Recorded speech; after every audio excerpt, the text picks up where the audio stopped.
To Afghanistan, and the first U.S. Marines arriving in Kabul to evacuate the embassy as the Taliban closes in on the capital. ABC's Julia McFarlane is in London with the latest. Good morning, Julia. Hey, good morning, Trevor. Speaking on live TV this morning, the Afghan president vowed not to give up, saying he was consulting with the international community. But with the Taliban just miles outside of Kabul, it looks like the Afghan government is now on borrowed time. This morning, terror among families in Kabul.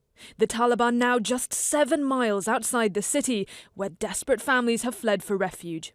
They wait in fear as Western forces arrive to escort foreign citizens to safety. The deteriorating conditions are a big factor in why the president has approved this mission to help support the reduction of personnel there in Kabul. A memo obtained by ABC News orders all embassy staff to destroy all documents and devices left behind, including items with logos and the US flag. It warns that could be used for propaganda purposes. Just 1 week ago, the Taliban had only one provincial capital.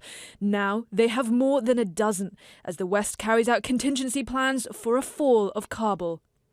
But it is to Kabul that thousands of Afghans have fled for safety. 30,000 people fleeing each week. Nearly 250,000 have left their homes in Afghanistan since May, 80% of whom are women and children. Gruesome reports that the Taliban have carried out executions and mutilations and forced marriages for girls and women left behind. The US has said it's committed to helping the families of some 5,000 Afghans who worked for US troops during the war. But the government is still scrambling to secure a location to temporarily house those refugees. And with the Taliban closing in, time is running out.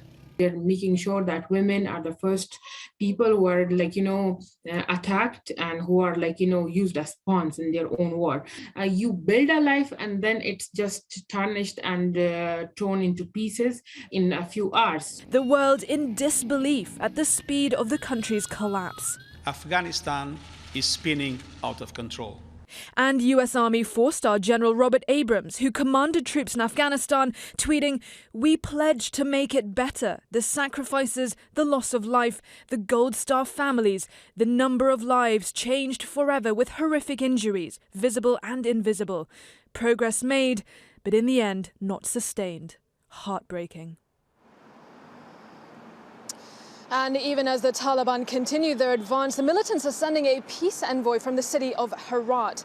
Meanwhile, the hasty departure is drawing growing criticism overseas, even from US partners. One former British diplomat with decades served in Afghanistan called it a betrayal. Eva? Julia McFarlane for us there. Thank you.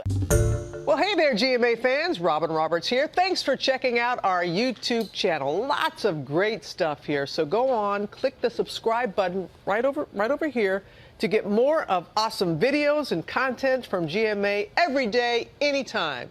We thank you for watching, and we'll see you in the morning on GMA.